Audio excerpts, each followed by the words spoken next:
They chose the worst veteran to attack, and an even worse moment to do it. Because the son arrived with a German shepherd who sensed what they were hiding, and what that dog found in the shadows flipped the entire story on its head. Before we proceed, drop your locations in the comments right now, and when this story ends, rate it from 0 to 10.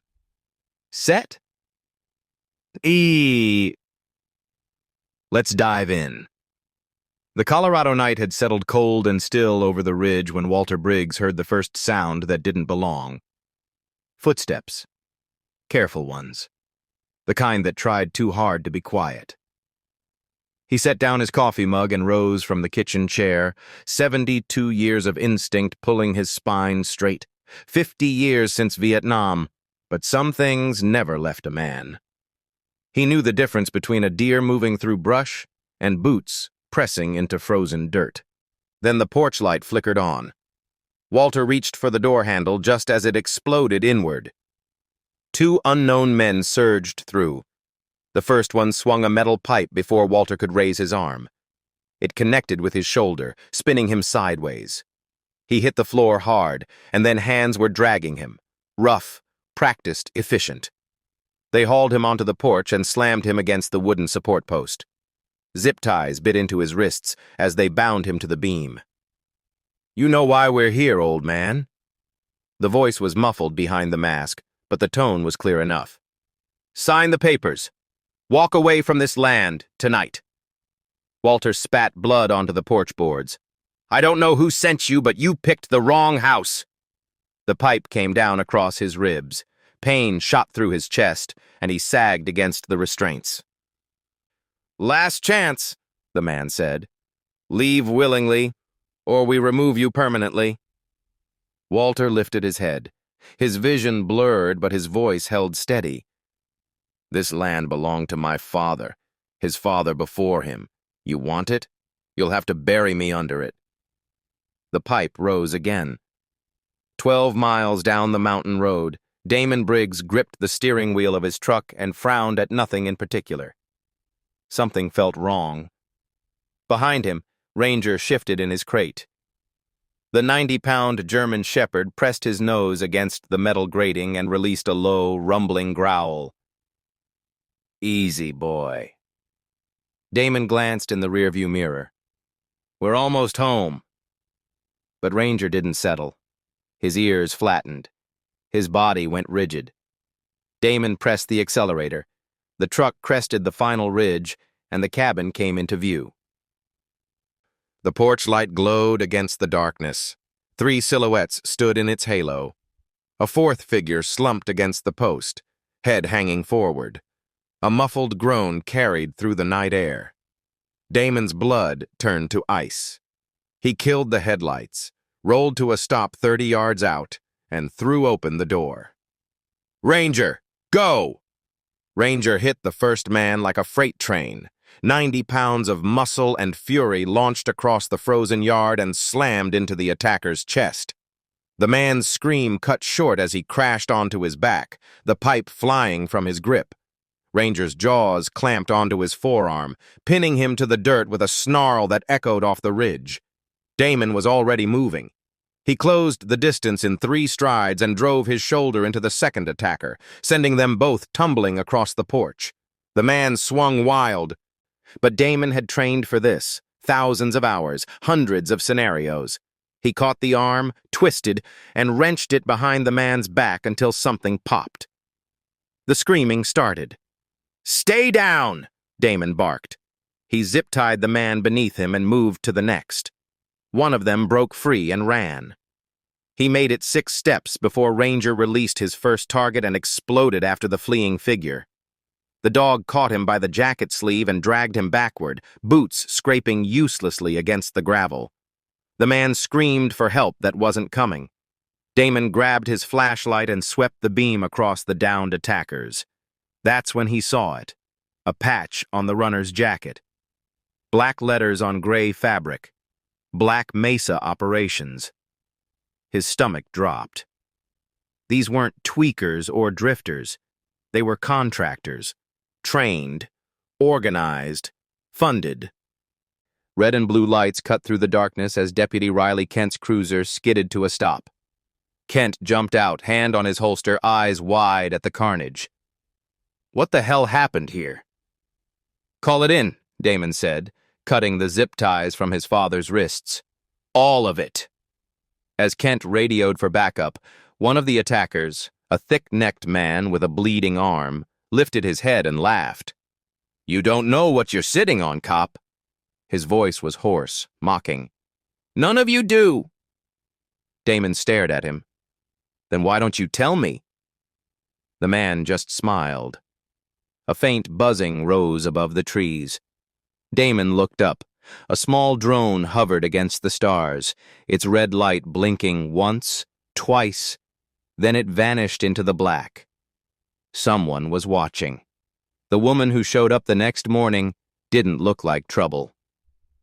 Tessa Marrow drove a dented Honda and wore a press badge from the Red Hollow Gazette clipped to her jacket. She was mid-30s, sharp-eyed, and carried a leather satchel stuffed with papers. I'm not here to write a story about last night, she said, before Damon could turn her away. I'm here because I've been investigating Black Mesa for 6 months, and your father's land just became the center of everything. Damon let her inside. She spread the documents across the kitchen table while Walter sat with fresh bandages wrapped around his ribs. Old military survey maps, procurement files stamped with faded classification marks, satellite photos from the 1970s. This is your property. Tessa tapped a circled section on the map. Designated Sector A-12, classified in 1962, decommissioned in 1974. Damon studied the markings. Decommissioned from what? A bunker. Tessa pulled out another file. Part of a Cold War weapons program testing experimental targeting systems. Guidance tech, radar prototypes, things that were decades ahead of their time. She paused. The government sealed the site when the program ended, but according to these records, they never retrieved the equipment. Walter leaned forward, his voice rough. I always knew something was off about this land. Damon turned to him. What do you mean? Metallic echoes when I dig fence posts. Heat rising through the snow in places it shouldn't. Walter shook his head. Figured it was old mining tunnels. Never thought much of it. Tessa slid a final document across the table, a dossier on Black Mesa operations. They've been linked to illegal salvage jobs overseas, abandoned Soviet bases, decommissioned NATO sites. They strip old military tech and sell it to the highest bidder. Her jaw tightened. Foreign defense contractors, private militias, anyone with enough money. Damon felt the weight of it settle over him. This wasn't about scaring an old man off his land. This was about millions of dollars buried beneath it. They'll come back, he said quietly. They will, Tessa agreed. And next time, they won't send 3 men with pipes. Damon looked at his father, bruised, bloodied, but unbroken. Then we'll be ready. That night, 2 figures crouched in the tree line above the cabin. They watched the lights inside flicker off one by one. Beneath the pale moon, a suppressed rifle glinted in the darkness. Waiting. Deputy Riley Kent had always trusted the system. That trust died in the basement of the Red Hollow County Records Office. He'd started digging after the attack, pulling deeds, cross-referencing surveys, tracing ownership chains. What he found made his hands shake. Walter Briggs's land had been quietly reclassified 3 months ago. Condemned property, hazardous structures, slated for county seizure under eminent domain, except none of it was real. The signatures were forged, the inspection reports were fabricated, and every document traced back to one man, Lyle March, the county registrar. Kent called Damon immediately. They arrived at the records office together. March sat behind his desk, a thin man with wire-rimmed glasses and sweat beading on his forehead. The moment he saw Damon's badge and Kent's expression, his face went pale. I need to ask you some questions about the Briggs property, Kent said. March stood abruptly, knocking his chair backward. I can't. He bolted for the back exit. Kent lunged, but March was already through the door, stumbling into the parking lot and peeling away in a gray sedan before either of them could reach him. Damon watched the car disappear around the corner. Guilty. As hell, Kent agreed. That afternoon, Ranger found the camera. Damon had been walking the perimeter of his father's fence line when the dog stopped cold, nose pressed to a patch of disturbed earth near the eastern tree line. He pawed at the dirt, growling low. Damon dug. 6 inches down, he pulled out a motion-triggered surveillance camera, still blinking green. He brought it back to Tessa's equipment and cracked the memory card. The footage was time-stamped 3 weeks before the attack. Night vision. A figure in tactical gear walking the property line, pointing at the cabin, the barn, the root cellar. Then the figure turned toward the camera and pulled down his mask. Calvin Roach. His voice was clear through the audio feed. Clear the old man out. He's the only barrier left. Once he's gone, we move in and extract everything before the feds even know we're here. Damon stared at the frozen frame. Roach's cold eyes, his casual tone, his certainty that Walter would simply disappear. This wasn't corporate greed. This was military-level extraction, and they were running out of time. Damon was halfway to town when his radio crackled to life. "Damon!" Kent's voice was ragged, breathless. "They're here! They're burning it down!" He floored the accelerator. Walter smelled the gasoline before he saw the flames. He'd been dozing in the back room when the sharp chemical stench jolted him awake. Through the window, shadows moved across the yard. 3, maybe 4 figures splashing liquid along the cabin's foundation. His ribs screamed as he rolled off the cot. Every movement sent fire through his chest, but he dragged himself across the floor toward the closet. His old Marine rifle waited inside. Dusty. Unchanged. Ready. He chambered around just as orange light erupted outside. Kent had been making his rounds when he spotted the glow cresting the ridge. He radioed Damon and gunned his cruiser up the mountain road, Ranger barking furiously in the back seat. By the time he skidded to a stop, flames were climbing the eastern wall of the cabin, and a man in black was winding up to hurl another canister. Kent threw open the rear door. Ranger exploded from the vehicle like a missile.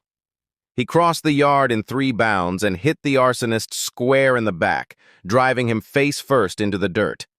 The canister flew from his grip and rolled harmlessly into the grass. Kent drew his weapon and advanced on a second figure, shouting commands. The man dropped to his knees, hands raised. A third was already fleeing into the tree line. Inside, Walter fired a single shot through the window, not to kill, but to scatter. The runners moved faster. Damon's truck tore up the driveway 15 minutes later. The fire had been contained. Kent stood over 2 zip-tied suspects, while Ranger circled them, growling. The eastern wall of the cabin was scorched black, but the structure held. Walter sat on the porch steps, rifle across his lap, breathing hard. Damon dropped to one knee beside him. "You okay?" "Still here." Walter's voice was hoarse. "That's enough." Damon stared at the smoke curling into the night sky. His jaw tightened. His hands clenched. They'd tried to burn his father alive. He stood slowly and turned to Kent. "No more waiting. No more reacting." His voice was cold, steady. "We end this." Damon worked through the morning without rest. He strung tripwires along the northern tree line, each one connected to empty cans filled with gravel. He mounted floodlights on the barn and the porch, angled to blind anyone approaching from the road. He identified choke points, narrow gaps between the shed and the fence, the slope behind the root cellar, and positioned obstacles to funnel attackers into the open. The property became a fortress. Inside, Walter sat at the kitchen table, His old sniper rifle disassembled before him. His hands moved with practiced calm, cleaning the barrel, oiling the bolt, checking the scope alignment. 50 years since he'd carried this weapon into combat. His fingers still remembered every piece. Ranger lay at his feet, ears twitching at every distant sound. Tessa arrived in the afternoon with a folder thick enough to choke a lawyer. "Foreign buyers," she said, spreading the documents across the table. 3 defense contractors, 2 European, 1 Middle Eastern, all connected to Black Mesa through shell companies. She tapped a highlighted name. They've been waiting months for this delivery. Whatever's in that bunker, it's already been sold. Damon studied the papers. "So Roach has a deadline. 2 weeks." The voice came from the back room. Kent emerged, dragging Miguel Torren behind him. The captured contractor looked smaller now, pale, sweating, his bravado long gone. "He finally talked," Kent said. Torren's eyes darted between them.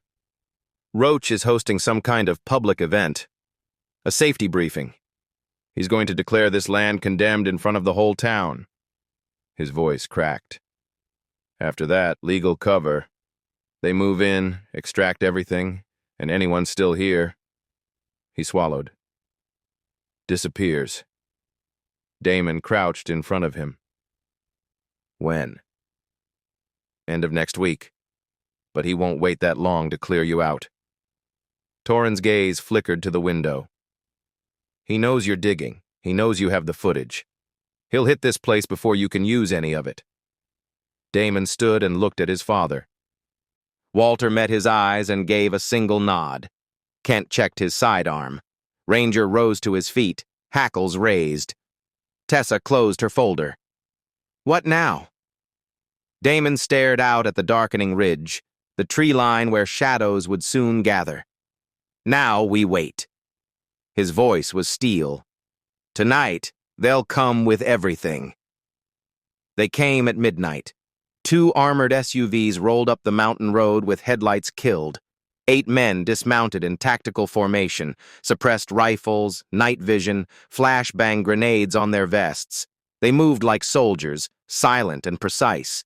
They expected a sleeping old man. They found a kill zone. Damon watched from the barn loft as the first team crossed the northern tree line. He waited until they were 20 yards from the cabin, then flipped the switch. Sirens shrieked across the ridge. Floodlights exploded to life, turning night into blinding day. The attackers froze, shielding their eyes, and that hesitation cost them everything. "Ranger, flank!" The shepherd burst from the shadows behind the shed, closing on an attacker who'd split from the group. Ranger hit him low and hard, driving him to the ground before he could raise his weapon. The man's scream echoed across the field. From the cabin window, Walter steadied his rifle. One of the SUVs was repositioning, trying to circle behind the barn. Walter tracked the movement through his scope, adjusted for distance, and squeezed the trigger. The front tire exploded. The vehicle lurched sideways and slammed into a ditch, blocking the escape route. "Still got it," he muttered. Kent held the rear perimeter, firing controlled bursts that pinned 2 attackers behind a fallen log. They weren't going anywhere. Damon dropped from the loft and sprinted toward the team leader, a broad-shouldered man shouting orders into a radio.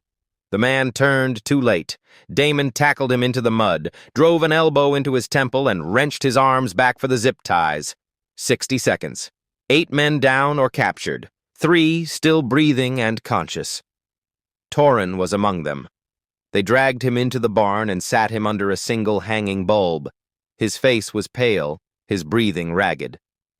Ranger circled behind him, growling low. "Talk," Damon said. And Torren did. Everything. The bunker coordinates, the foreign buyers, Roach's timeline, the forged documents, the county officials on payroll, names, dates, accounts, all of it. When he finished, Damon stepped outside and pulled out his phone. Tessa answered on the first ring. "We have everything we need," he said. "Get ready. We're taking him down in public." Calvin Roach stood at the podium like a man who'd already won. The Red Hollow Town Hall was packed. Residents, local press, county officials. A projector displayed aerial photos of Walter's property behind him, marked with red circles and hazard symbols.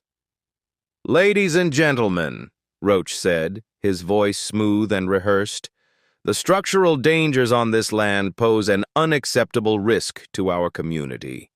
For the safety of all residents, I'm recommending immediate condemnation and—" The back doors swung open. Damon walked in first, badge visible on his chest. Kent followed, escorting two zip-tied Black Mesa operatives. Tessa came next, laptop under her arm. And beside Damon, Ranger padded forward, ears flat, eyes locked on the stage. The room fell silent. Roach's smile flickered. "Officer Briggs, this is a closed briefing." "Not anymore." Tessa moved to the projector and connected her laptop. "Everyone deserves to see what kind of man is asking for their trust." The screen behind Roach changed. Night vision footage. A figure in tactical gear walking Walter's property, pointing at the cabin, giving orders. Then the figure turned toward the camera and pulled down his mask. Calvin Roach. His recorded voice filled the hall. "Clear the old man out. Make sure he doesn't wake up again." Gasps rippled through the crowd. Reporters surged forward, cameras flashing. Roach stumbled backward, his composure crumbling. That's taken out of context." Damon stepped onto the stage. "Calvin Roach, you're under arrest for attempted murder, arson, criminal conspiracy, and illegal defense contracting." His voice carried across the room, steady and cold. "You have the right to remain silent." Two state investigators in plain clothes moved through the crowd and climbed the steps. They took Roach by the arms and cuffed him before he could speak another word. The room erupted.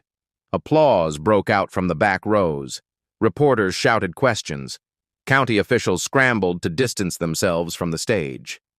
Ranger stood at Damon's side, still and watchful, as the man who'd tried to destroy them was led away in chains. In the front row, Walter Briggs sat with his hands folded in his lap. He didn't cheer. He didn't speak. He just watched his son, badge on his chest, dog at his heel, and let the pride show in his eyes. The federal convoy arrived 3 days after Roach's arrest. Hazmat teams, military engineers, and investigators in unmarked vehicles descended on the Briggs property. They found the bunker entrance buried beneath the root cellar, a reinforced steel hatch that hadn't been opened in 50 years. What lay inside remained classified. But whatever it was, it would never fall into the wrong hands. Walter's land was officially cleared, legally restored, and placed under permanent protected status. No eminent domain. No condemnation. No one would ever try to take it again. Damon turned in his badge 2 weeks later. He stood in the sheriff's office, resignation letter in hand, and felt nothing but certainty. The system had failed his father. Corrupt officials, forged documents, bought deputies, rot that ran deeper than one man could fix from the inside. He was done working within it. He'd build something better. The settlement funds from the county, combined with federal grants for exposing the conspiracy, gave him enough to break ground before winter. Construction crews transformed the eastern field into training facilities, obstacle courses, scent tracks, tactical simulation buildings. A sign went up at the entrance to the property, Briggs Tactical K-9 Training Center. Ranger became the lead demonstration dog. Officers came from 3 states to train with him, learning tracking, apprehension, and detection from the shepherd who'd taken down an armed assault team in the dark. Tessa's expose ran in newspapers across the country. Black Mesa Operations was dismantled. Calvin Roach faced federal prosecution. Lyle March and a dozen other compromised officials were indicted. The story of the Briggs family and the conspiracy they'd unraveled became a symbol of what happened when ordinary people refused to be erased. Walter finally found peace. He spent his mornings on the porch, coffee in hand, watching recruits run drills in the field below. Twice a week, he taught marksmanship classes to young officers, steady hands, steady breath, steady heart. He never talked much about what happened. He didn't need to. On a quiet evening in late autumn, Damon climbed the ridge behind the cabin. Ranger walked beside him, gray now around the muzzle but still sharp, still watchful. They stood together at the top, looking out over the land they'd nearly died protecting. The sun dipped below the mountains, painting the sky in gold and crimson. Neither of them moved. They were home. Did this story captivate you? Share your rating from 0 to 10 in the comments and tell us what you think. Smash that subscribe button and turn on notifications so you will never miss our next story.